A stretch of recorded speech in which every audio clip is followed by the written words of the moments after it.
correctiva, pero también es preventiva. Amén. Nos corrige para no llegar ahí, nos proviene, pero también nos cura. Mateo 19, 1 al 6 dice: aconteció que cuando Jesús terminó estas palabras, se alejó de Galilea y fue a las regiones de Judea, al otro lado del Jordán. Y le siguieron grandes multitudes y los sanó allí.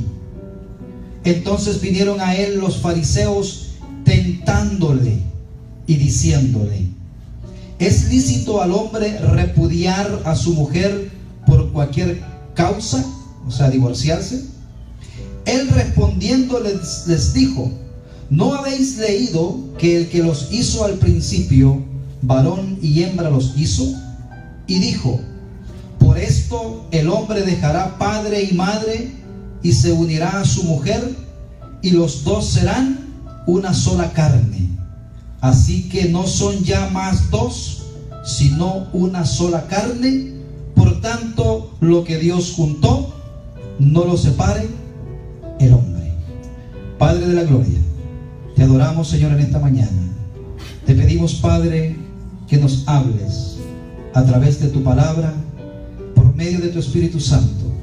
Hay un pueblo sediento de tu palabra, Señor. Nuestra alma tiene sed del Dios vivo. En tus manos, Señor, ponemos este mensaje. Como pastor, Señor, me encomiendo ante ti. Haz tu obra, Señor, en tu pueblo, en el nombre de Jesús. Amén y amén. Bueno, hermanos queridos, estos pasajes nos hablan de que es la voluntad de Dios que el hombre se case, tenga su familia, ¿verdad? Algunas excepciones de algunos hombres que Dios les da el don de la continencia, dice que ellos pues no deben casarse, pero de ahí todo el mundo Dios desea que tengamos una familia. Ahora, como es la institución más sagrada que nació en el corazón de Dios, sabemos que Satanás es lo que más ataca. Satanás es un cobarde. Él sabe que no puede atacar a Dios, por lo tanto ataca lo que Dios ama, y de esa manera él quiere hacer estragos, y él ataca a las familias. No podemos negar las dificultades familiares. Todos los que estamos aquí, de una o de otra manera, atravesamos dificultades familiares. Amén. Las dificultades familiares, hermanos, no las podemos ignorar. Las tristes estadísticas de la familia de hoy, eso no lo podemos ignorar. Pero ¿sabe qué cosas sí podemos hacer nosotros hoy? Podemos hacer la diferencia en nuestro matrimonio, en nuestra vida, en nuestra familia. Amén. Y los que no están casados, porque puede ser que algunos no estén casados todavía, pueden prepararse para prevenir desilusiones en el futuro, ¿verdad? Cuando usted se casa, la persona que los casa dice, promete serle fiel en la salud y en la enfermedad, en la abundancia y en la escasez. Y ahí empieza a enumerar un montón de cosas que sabemos que vienen para el matrimonio. El punto es que nosotros debemos de permanecer fieles al Señor. Ciertamente, hermanos, son muchos los enemigos del matrimonio, muchísimos, pero no voy a hablar de muchos enemigos hoy porque no tenemos tiempo. Simplemente Dios ha puesto en mi corazón tocar dos de los que para mí considero los enemigos más peligrosos para un matrimonio. Estoy hablando de dos enemigos. Número uno, la infidelidad. Número dos, los celos. Creo y considero que son uno de los misiles que más destruyen la familia. Déjeme decirle, mi querido hermano, que Dios está en el asunto de perdonarnos y de restaurarnos. Amén. La infidelidad y los celos. Hermanos, la infidelidad en la Biblia tiene dos nombres.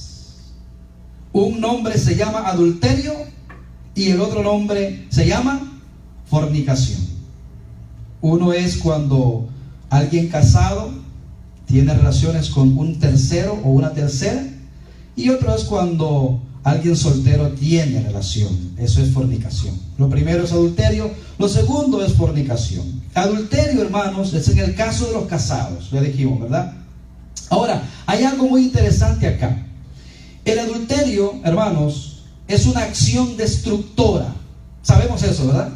Sabemos que desde el momento que nosotros rompemos o pasamos la línea de lo que Dios ha establecido, ya eso trae destrucción a nuestra familia. Eso causa mucho daño en el alma de la persona adúltera. Mucho daño. Esa persona no puede vivir feliz. Esa persona sabe que dentro de ella lleva un peso arrastrando, que es la culpa de la infidelidad. Déjeme decirle, pero Dios quiere que nosotros seamos perdonados si alguno de vosotros ha caído en esta práctica. En el libro de Corintios el Señor dice: vosotros antes erais, y empieza a enumerar hasta homosexuales, pero ya no sois, ya has pedido a Cristo, ya eres una nueva criatura. O sea, hay perdón, hay restauración para Dios. Cuando se habla del adulterio, hermanos, en las iglesias, se habla de una manera destructiva, para destruir, para condenar.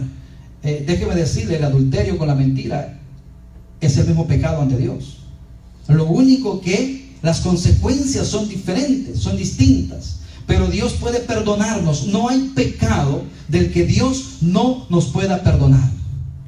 Hay uno, que la Biblia lo menciona, que es la blasfemia contra el Espíritu Santo, pero no vamos a entrar en ese punto. De ahí para allá, todos los pecados, por muy negros que sean, como adulterio, como fornicación, Dios nos puede perdonar. El adulterio, hermanos, es un pecado contra Dios y contra uno de los cónyuges. Primeramente peca contra Dios y luego peca con la persona. David lo entendía de esa manera: he pecado contra Dios, teniendo infidelidad. Hoy en día hay una epidemia de adulterio en nuestra sociedad contemporánea. Eso es profecía. Sabemos, ¿verdad?, que en los últimos tiempos la gente tendrá el matrimonio como algo anticuado. No querrán casarse. Por lo tanto, si no hay casamiento, entonces hay adulterio o hay fornicación. Mire, y este es un pasaje un poco como que usted diga, ¿pero qué tiene que ver esto? Pero cuando Dios ponía en mi corazón, yo mismo le preguntaba al Señor: ¿pero qué tiene que ver este pasaje que estás poniendo en mi corazón? Pero bueno, que Dios nos ayude, ¿verdad? Quiero que vayan a Mateo, y voy a tomar como referencia Mateo 1, 18. Voy a tomar como referencia a una familia ejemplar del Nuevo Testamento, para ver cómo podemos solucionar y ver cómo esta familia ejemplar también tuvo que atravesar por algunas dificultades, no precisamente de adulterio, ¿verdad?, pero sí les vino una crisis inesperada. Y estoy hablando del matrimonio de ¿quién? José y María.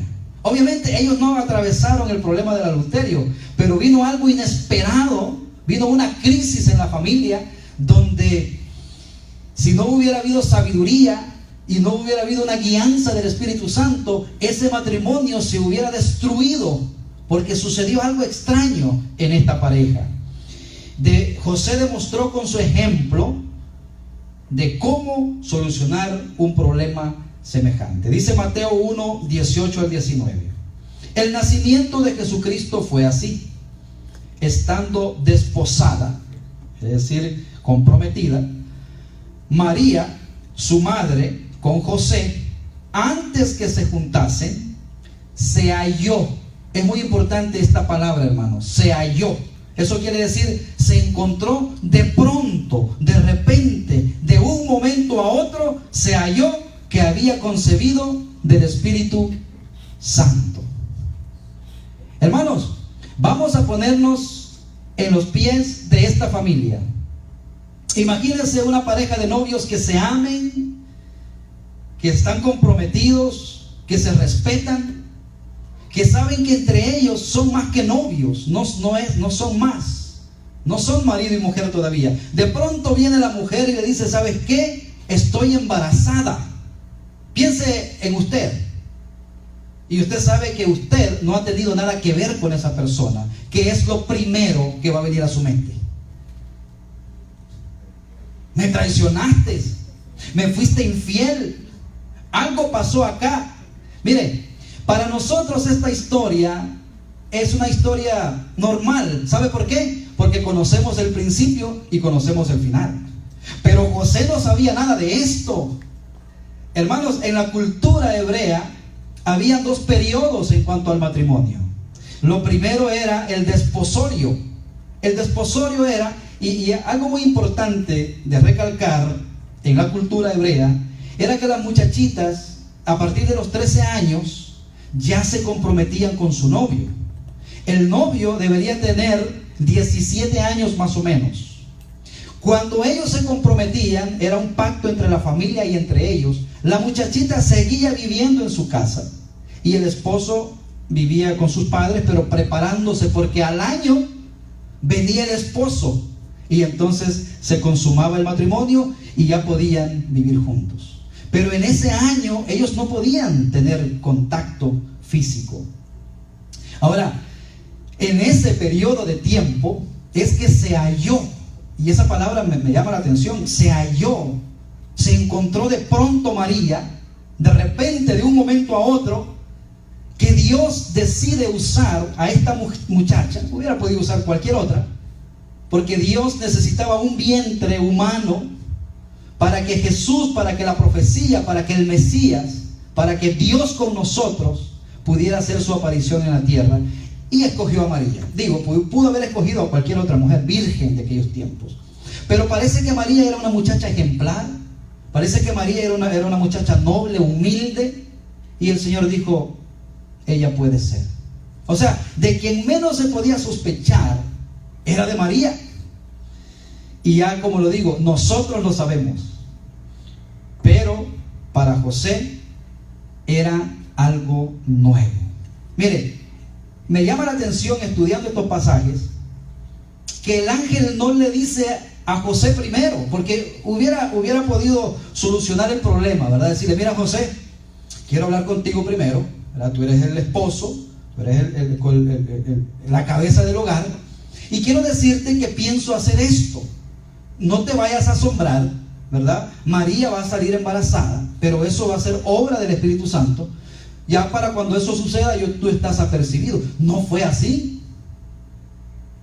Hubiera sido más fácil, ¿verdad? Para nosotros, decimos, esa es la manera en la que yo hubiera actuado. Dios no lo hizo así. Dice la palabra del Señor en Lucas que el ángel le anunció a María primero. Lucas 1, 28 al 30 dice, y entrando el ángel en donde ella estaba, dijo, salve. Era un saludo, forma de saludo. Muy favorecida, el Señor está contigo. Bendita tú entre las mujeres. Mas ella, cuando lo vio, se turbó, se asustó. Imagínense, vio un ángel. Esta muchacha dijo, ¿y qué es esto? Se asustó por sus palabras y pensaba, ¿qué salutación sería esta? ¿Qué forma? ¿Qué es esto? Nunca lo había experimentado. Entonces el ángel le dijo, María, no temas, porque has hallado gracia delante de Dios.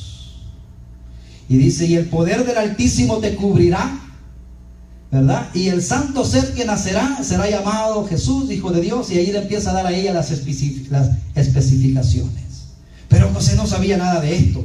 Déjeme decir, hermano, culturalmente hablando, esto que estaba sucediendo era muy difícil para José.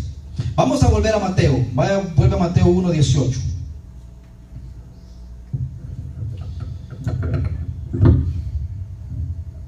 Mateo 1:18 dice, el nacimiento de Jesucristo fue así. Vamos a volver a leer. Estando desposada María su madre con José, antes que se juntasen, se halló, ¿verdad? Se halló que había concebido del Espíritu Santo. El 19 dice, José, su marido, como era justo, ojo con esa palabra, y no quería infamarla, quiso dejarla secretamente. ¿Qué significa que José era justo? José, hermanos, era un hombre que vivía lo más apegado a la ley de Moisés. Era un hombre justo.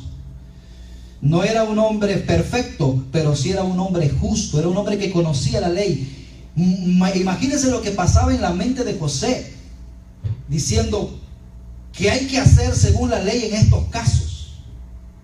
Cuando hay adulterio, porque ya era adulterio, porque ellos ya estaban casados, según la ley.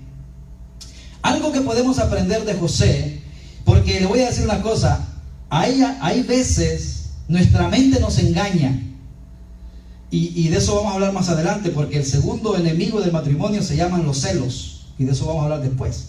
Pero José, vemos que él no se precipitó. ¿Qué hace usted cuando recibe una información de esa? Usted no sabe si es una persona que anda detrás de su esposo o de su esposa, que le quiere dar una información para engañarlo. Y si usted no es sabio, usted agarra esa información y bota un matrimonio solo por un malentendido. Pero José no fue así.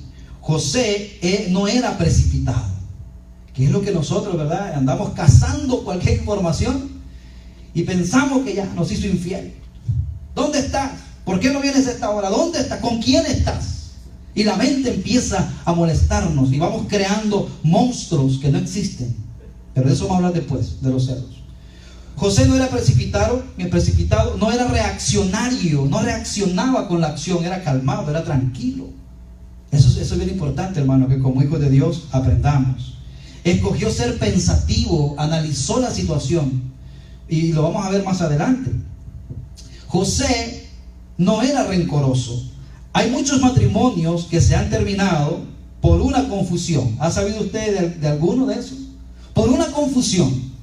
Y esto tiene que ver con los celos, que más adelante veremos. Mire, dice la palabra de Dios que José era justo y no quería infamarla, pero creía que era necesario repudiarla.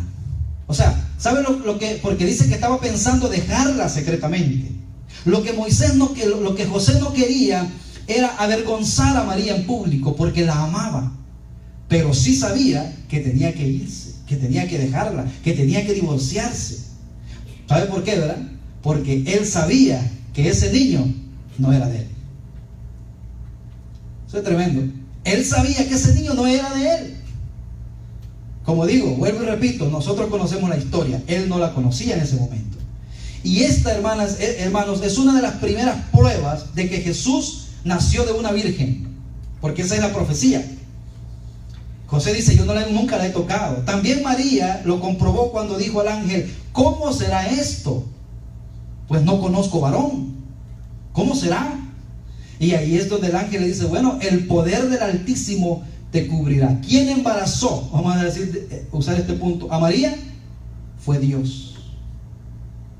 Por eso es que Jesús no es pecador, porque el pecado lo transmite el hombre. Y la simiente de Dios es santa, y la simiente de Dios fue puesta en el vientre de María, y ella concibió y dio a luz un hijo llamado Jesús. ¿Qué Jesús significa, niños? Jesús, ¿qué significa Jesús?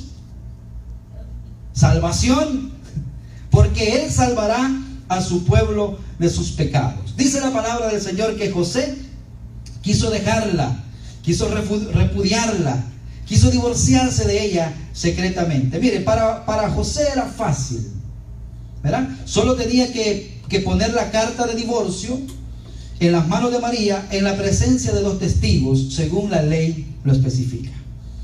Dice Mateo 1:19 al 20, dice: pensando él en esto, he aquí un ángel del Señor le apareció en sueños. 1:19 al 22. Le apareció en sueños, dice a José. Aunque le apareció en sueños, hermano, podía decir con toda certeza que fue un mensaje de Dios. ¿Y qué le dijo? Y le dijo: José, hijo de David, no temas recibir a María tu mujer. Interesante, ¿verdad? José no fue precipitado. ¿Qué le pasó a José? Hermanos, José fue influenciado por la duda del adulterio.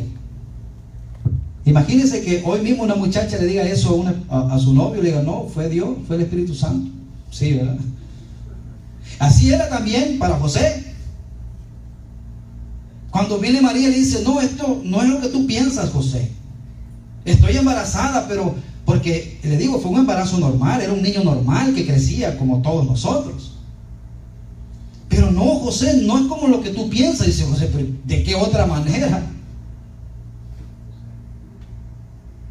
Tremendo, ¿no? Entonces José fue influenciado por la duda del adulterio y creyó que había sido engañado. María y José, y aquí vamos a entrar en un punto bien interesante, tenga su Biblia a mano.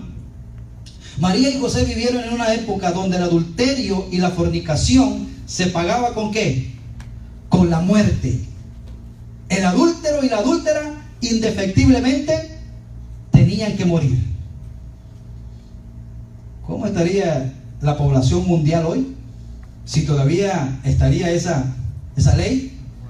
Que está, porque la ley moral sigue en pie, no adulterarás. Lo que pasa es que Dios ha establecido un día donde juzgará al mundo por sus obras. Estamos en un tiempo de gracia y por eso creemos que es normal. No es normal. El pecado no es normal. Lo que pasa es que Dios ha establecido un día donde nos juzgará. Por eso, hermanos, hoy que estamos aquí, que estamos oyendo este mensaje, que estamos todavía con vida, hoy es tiempo de arrepentirnos y arreglar nuestras cuentas con el Señor. Porque así como este pecado hay otros que Dios puede perdonar. El adulterio, hermanos, es severamente castigado en el Antiguo Testamento. Pero ¿qué tan castigado es? Bueno, vamos a ir a Levítico. Ahí Levítico 20.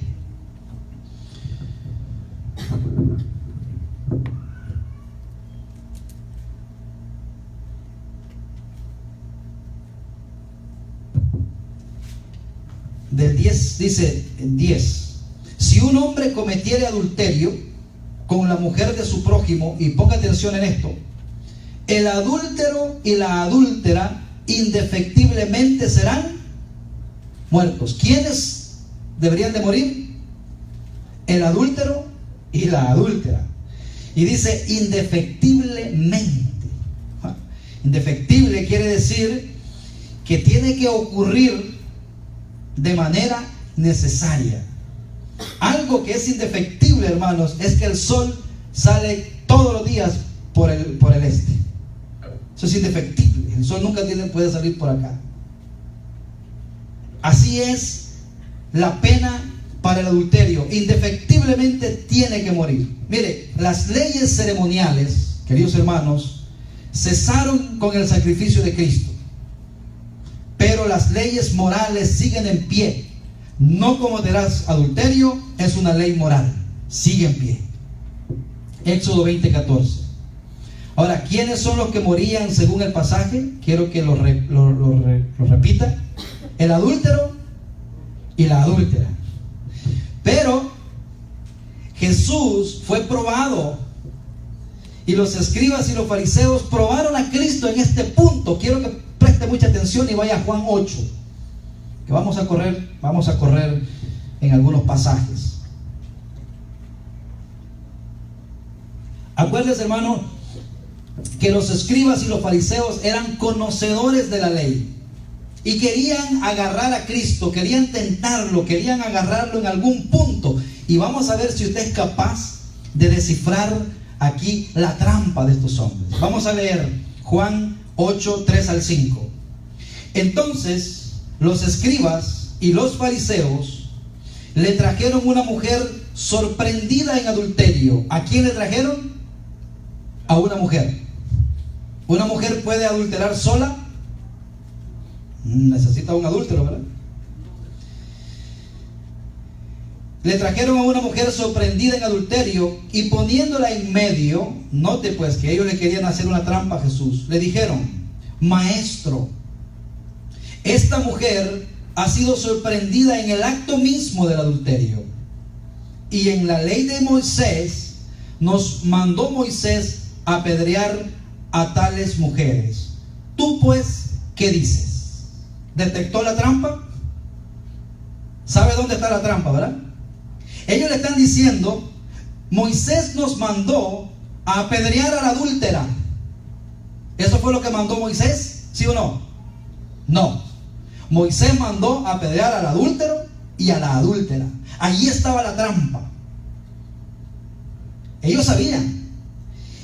Era también una trampa porque la ley mandaba apedrear a los dos. Levítico 20:10, que ya lo leímos, ¿verdad? Pero lo vamos a volver a leer para remarcarlo. Si un hombre comete adulterio con la mujer de su prójimo, serán castigados con la muerte el adúltero y la adúltera.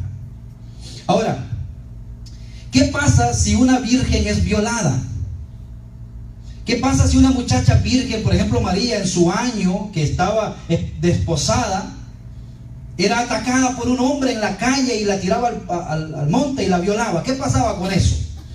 Bueno, en ese caso se prescribe hasta la clase de muerte que los adúlteros deben recibir. Y he ahí, hermanos, porque usted puede decir, bueno, pero esa ley es injusta. El hombre la atacó a la mujer. Ahora, ¿qué andaba haciendo la mujer?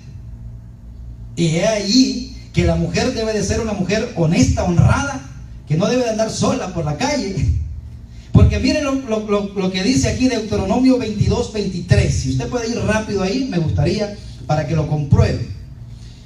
Porque vemos acá que cuando una virgen era violada, no se escapaba. Dice, si una joven virgen, Deuteronomio 22:23, si una joven virgen está prometida con un hombre, el caso de María, y otro hombre la encuentra en la ciudad y se acuesta con ella, los sacaréis a los dos a la puerta de esa ciudad y los apedrearéis hasta que mueran. Este era el problema de José, mis queridos hermanos.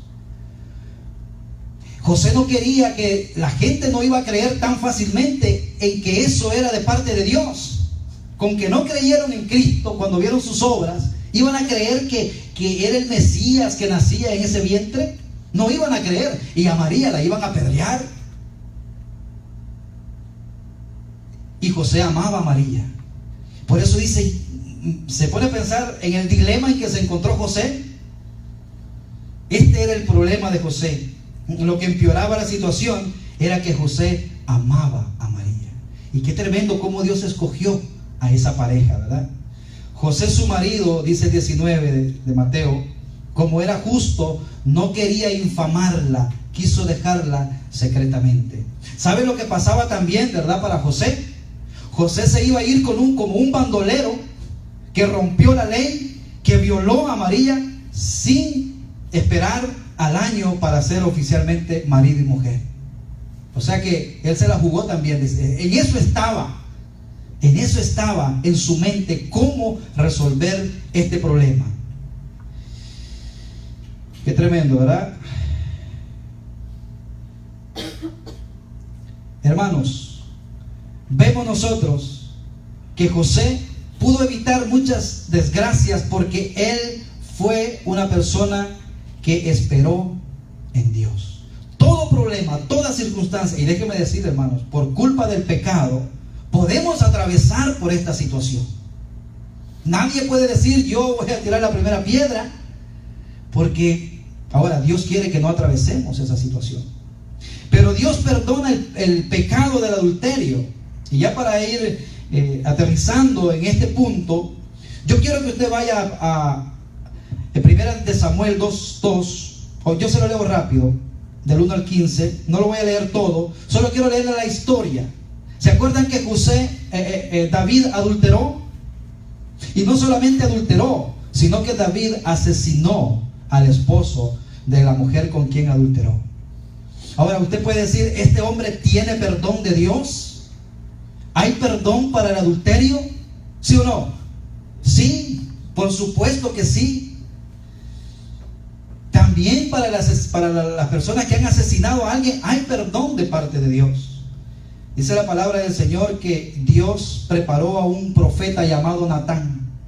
¿Sabe cuánto tiempo David anduvo con ese problema? Por eso le digo, el corazón, la vida de un adúltero no puede vivir tranquilo. Dice David que él anduvo 9 meses, 1 año, el niño murió después, como unos 13 meses quizá, anduvo David con este secreto en su corazón.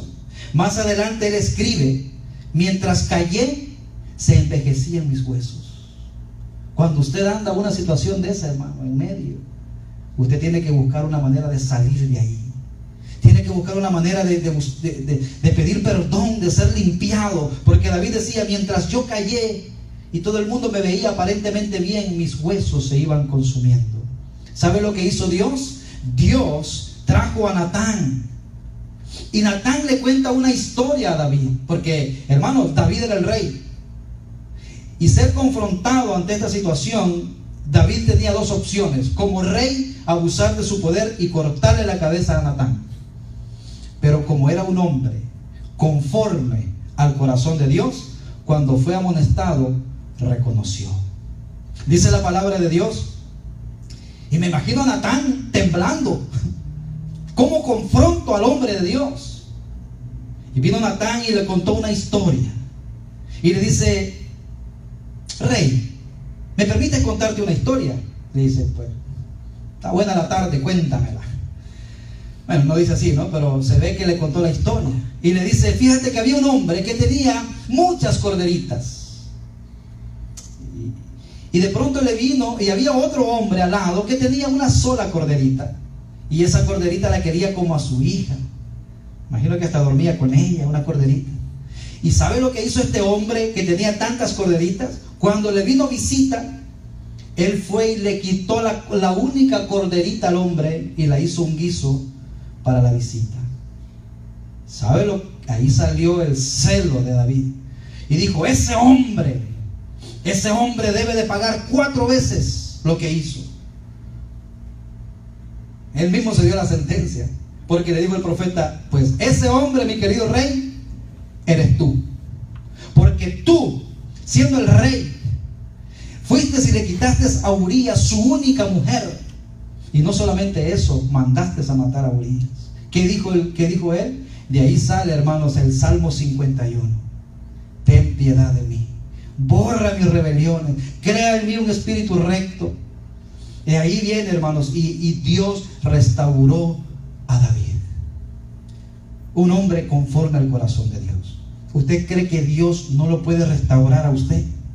¿Cree que Dios no me puede restaurar a mí? Sí, hermano, sí. Yo sé que estos mensajes no son de mucho aleluya y de mucho amén, pero sí son necesarios para la familia. Son necesarios porque son enemigos que van destruyendo y carcomiendo las familias, aún dentro de la iglesia, mis queridos hermanos. El corazón del poderoso rey David se rompió cuando se dio cuenta de que había pecado contra Dios y afligió su corazón. Hermanos, no es lo mismo pedir perdón que ser sorprendido en una prueba. Cuando una persona llora y es sorprendido en una prueba y pide perdón, él lo hizo porque lo encontraron. Si no lo encuentran, él sigue. Pero el Señor dice: antes que te encuentren, reconoce y pide perdón, y Dios va a limpiar tu corazón. Ahora, ¿cuál fue entonces la crisis que atravesó José? La crisis de la infidelidad. Obviamente sabemos que Dios dice que cuando esperamos en Él,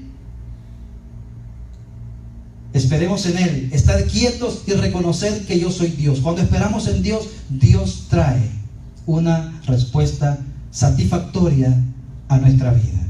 Dios le dijo a José: José, no temas. Lo que hay en el vientre de María es engendrado por Dios. Y José lo entendió. ¿Por qué? Porque José era un hombre justo. Él dijo: bueno, pues nosotros fuimos. Lo que decía el profeta, que de Belén iba a nacer el Mesías. Y vemos cómo José de ahí en adelante recibió a su mujer. Y después vemos, ¿verdad?, el libro de Lucas, cómo se desarrolla el nacimiento de nuestro Señor Jesucristo. Ahora, mis queridos hermanos, vamos a entrar en el otro tema. El otro enemigo de la familia, que es los celos. Los celos. ¿Qué es la definición de celos? Bueno, yo puse aquí, los celos son una respuesta emocional que surge cuando una persona percibe, ojo con eso, cuando una persona percibe una amenaza hacia algo que considera como propio, ¿verdad? Cuando un niño anda con su juguete y percibe que el otro se lo va a quitar, inmediatamente. O sea, porque el celo es cuando uno percibe que lo que uno tiene va a ser arrebatado. Ahora tenemos que tener cuidado con eso, de no andar percibiendo todo el tiempo, porque existe una forma normal de celar. La Biblia dice que nuestro Dios es un Dios celoso. ¿Por qué? Porque nos ama, porque nos cuida. Dios no quiere que nos vayamos y nos prostituyamos con otros dioses. Y ese era todo el problema de Dios con su pueblo. ¿Por qué me abandonaron por Baal? Y Baal, hermanos, Baal, estos sacerdotes de Baal hacían todo tipo de orgías y culto a la carne en sus templos. Eso estaba lleno. Y el pueblo de Israel caía en esos y abandonaba al Dios Todopoderoso y caía en eso. Y el Señor los abandonaba por un tiempo y venía de gracia para el pueblo de Israel. Hasta que el Señor decía, me acuerdo del pacto, y volvía otra vez. Y los traía y levantaba un hombre y se volvían a Dios y decía, hoy sí, Señor, aquí, Padre. Y al tiempo volvían otra vez. Por eso dice la palabra de Dios, nuestro Dios es un Dios celoso que nos cela, porque nos ama. Hay una parte, hermano, del celo que es importante, que es proteger, que es cuidar lo que yo tengo. Pero cuando eso se sale de lo normal, entonces ya es un celo enfermizo. Y muchas veces ese celo enfermizo es un enemigo. Algo que puede ser bueno, ¿verdad? Controlado, es un enemigo en el matrimonio. ¿Cuántas personas se han separado porque uno de los dos es extremadamente celoso? Y no puede ver, ¿verdad? Una cosa extraña, que ya está pensando en su mente, no está tranquilo, todo lo va uniendo, anda persiguiéndole el teléfono al otro para ver cómo le encuentra información y cosas por el estilo, ¿no? Yo pues gracias a Dios ya no estamos en eso, pero he oído por ahí que eso hacen. Amén. La risa los delata. Bueno, hermano, pero cuando eso es enfermizo, no hay paz, no hay alegría, no hay gozo, ¿verdad? Y a veces eso destruye los matrimonios. Y mire, comúnmente se denomina así a la sospecha. Ojo con esto, por lo que vamos a estudiar más adelante los pasajes. Se denomina celos a la sospecha o inquietud ante la posibilidad de que la persona amada preste atención a otras personas. Debemos tener cuidado de que uno de los dos no esté abriendo puertas para promover al cónyuge a celos.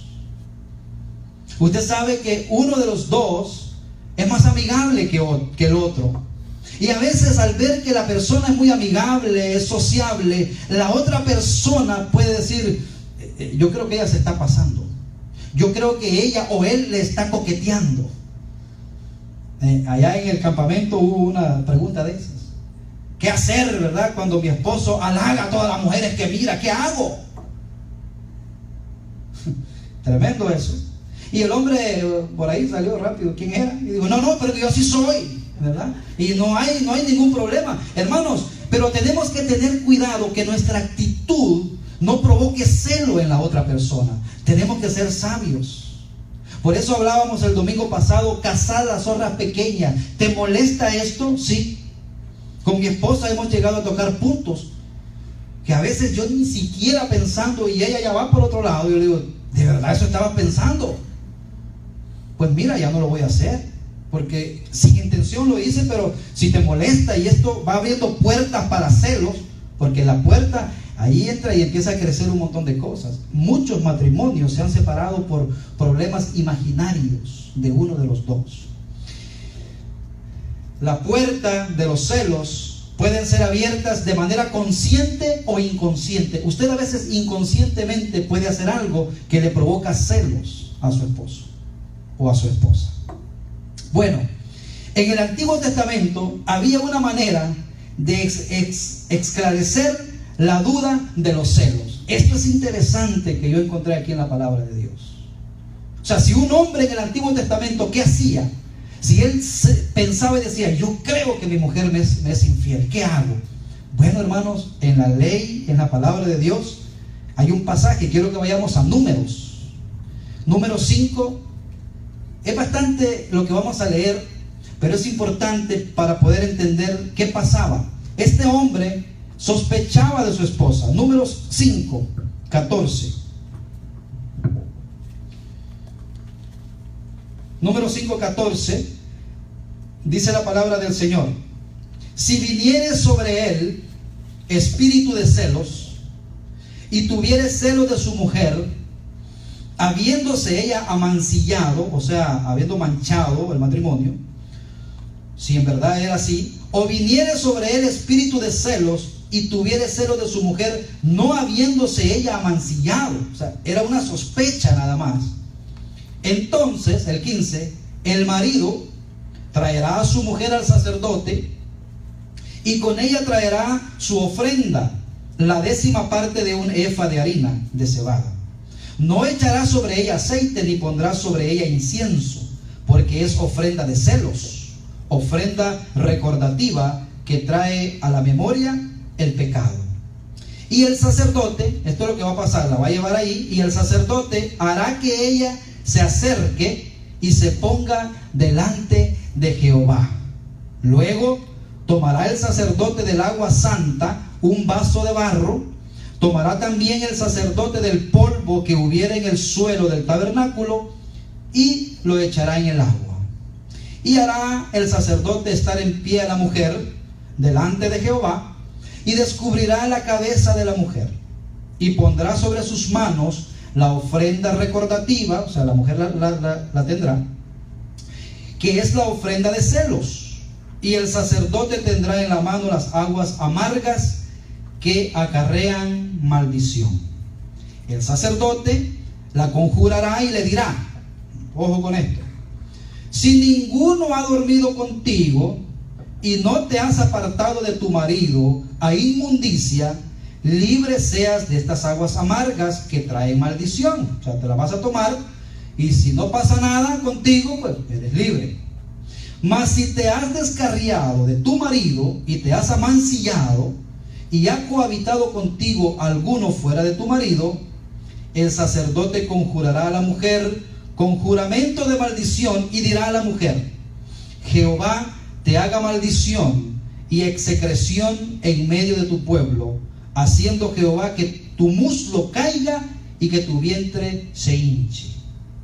Estas aguas que dan maldición entre tus entrañas, y hagan hinchar tu vientre y caer tu muslo. Y la mujer dirá: amén, amén. El sacerdote, hermanos, escribirá estas maldiciones, dice en un libro, vamos a ir leyendo, y las borrará con las aguas amargas, y dará a beber a la mujer las aguas amargas que traen maldición, y las aguas que obran maldición entrarán en ella para amargar. Después el sacerdote tomará de la mano de la mujer la ofrenda de los celos, y la mecerá delante de Jehová, y la ofrenda delante del altar. Y tomará el sacerdote un puñado de la ofrenda en memoria de ella, y lo quemará sobre el altar, y después dará a beber las aguas a la mujer. Le dará pues a beber las aguas, y si fuera inmunda y hubiere sido infiel a su marido, las aguas que obran maldición entrarán en ella para amargar, y su vientre se hinchará y caerá su muslo, y la mujer será maldición en medio de su pueblo. Mas si la mujer no fuera inmunda, sino que estuviera limpia, ella será libre y será fecunda. ¿Se da cuenta la cuestión de los celos? ¿Cómo es importante tratar este asunto? Hay algo bien interesante aquí, hermanos. El libro no da la receta de lo que el sacerdote hace. Así que no está inventando usted, ¿verdad?, tomar apunte ahí para hacer una receta para poder darla a su esposa. Porque no da la receta. Algo interesante esto, ¿verdad? Estas eran todas las posibilidades. Y leo esto, y Dios me llevaba a estos pasajes, porque en la mente de José, ¿verdad? Y ya para ir aterrizando, en la mente de José todas estas posibilidades podían haber venido hacia él. ¿Qué hacer? ¿Qué dice la ley? Me imagino que cuando la Biblia dice que José pensaba en esto, creo que se le venía toda la ley, buscaba qué hacer cuando esto sucede. Si yo me siento celoso, me imagino que él fue a estos pasajes bíblicos. Imagínense, hermanos, si José hace esto por ser precipitado. Tremendo, ¿verdad? Pero sabemos que Dios, hermanos, el plan de Dios no puede ser frustrado. El plan de Dios se ejecuta, pero vemos aquí en José un hombre prudente, un hombre que esperó en Dios, un hombre que esperó que Dios esclareciera todas sus inquietudes. Es la única manera de que podamos vivir en paz en nuestra familia, poniendo un cerco en cuanto a estos dos enemigos de la familia y del matrimonio, que es el adulterio y los celos. Dios habló al corazón de José. Hermanos, en el secreto de Dios encontramos nuestra respuesta. Si alguno de nosotros o de los que me escuchan están atravesando por esta situación, este enemigo ha entrado a su vida, a su matrimonio, ya sea el del adulterio, de los celos, déjeme decirle, hay restauración en Dios. Dios quiere que nosotros estemos tranquilos, estemos quietos, reconozcamos que Él es Dios y dejar que Él obre en nuestras vidas. Dice Mateo 1:20: y pensando él en esto, he aquí un ángel del Señor le apareció en sueños y le dijo: José, hijo de David, no temas recibir a María tu mujer, porque lo que en ella es engendrado del Espíritu Santo es. En la presencia de Dios conocemos el consejo para nuestra familia. Dios quiere, hermanos, que sigamos teniendo familias fuertes, familias unidas. Y déjeme decirles, si este enemigo ha hecho estragos, hoy Dios dice que hay perdón y liberación para usted. Amén. No se sienta que ya no puede más. Hoy Dios le dice: yo te puedo perdonar si en tu vida ha habido adulterio. ¿Qué pasó con la mujer adúltera? Ya no leímos esa última parte, ¿verdad? Aquí está la mujer sorprendida en el adulterio. Me imagino yo, porque dice la palabra de Dios que Cristo empezó a escribir en tierra. No sé, porque ahí sí queda especulación, qué es lo que Cristo escribió. Estaban todos los fariseos y los escribas, la mujer en el piso y Jesús enfrente. La mujer había sido hallada en el momento, en el acto mismo del adulterio. No sé si a lo mejor Jesús escribió estos pasajes de Deuteronomio, el adúltero y la adúltera. No sé qué fue lo que escribió el Señor, pero lo único que sí sé es que cuando el Señor levantó la vista, ninguno de los acusadores estaba ahí para acusar a la mujer. Solamente uno, Dios, Jesús, que Él sí podía sobre ella agarrar la piedra y decirle: yo sí te puedo apedrear. ¿Sabe por qué? Porque yo sí soy justo. Pero el Señor le dijo: aún ni yo. O sea, queriendo decir, ni yo que puedo hacerlo, lo hago. Mujer, levántate, vete y no peques más. Hoy nos dice el Señor lo mismo. Levántate. A lo mejor el adulterio, a lo mejor la fornicación no te deja tener una vida clara con el Señor. Bueno, levántate. Hoy el Señor te dice: levántate y no peques más. Búscame, involúcrate y verás que yo haré de ti una persona diferente. Esta mujer, después más adelante en un relato, se cree que ella fue María Magdalena, que del Señor sacó de ella 7 demonios. aquella que al final se ve adorando a Cristo, derramando un frasco de alabastro, y decía: déjenla, déjenla, porque ella me está preparando para la sepultura. ¿Qué ministerio Dios le dio a esa mujer adúltera, ex adúltera? ¿Qué Dios no puede hacer con nosotros? La Biblia dice: nosotros éramos, pero ya no. Dios tiene nuevos comienzos. ¿Qué te parece si oramos en esta mañana y le decimos: Señor, tú conoces mi corazón, y qué bueno que solamente tú lo conoces, porque tú eres el único que yo deseo y anhelo que lo conozcas, aunque no puedo esconderme de ti. Pero sé, Señor, que eres el único que puede perdonarme. Sé que también eres el único que puede juzgarme en este punto, porque eres el único justo.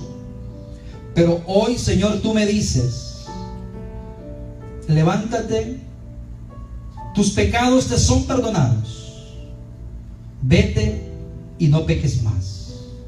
Señor, yo renuncio en esta mañana al pecado de la fornicación, al pecado del adulterio, al pecado de los celos. Quiero, Señor, poner un cerco en mi familia, un cerco en mi vida, un cerco en mi matrimonio. Quiero vivir el resto que me queda para la honra y para la gloria tuya. Sé, Señor, que tú has hablado a mi corazón. Me rindo ante ti en esta mañana, en el nombre de Jesús. Amén y amén. Gloria al Señor.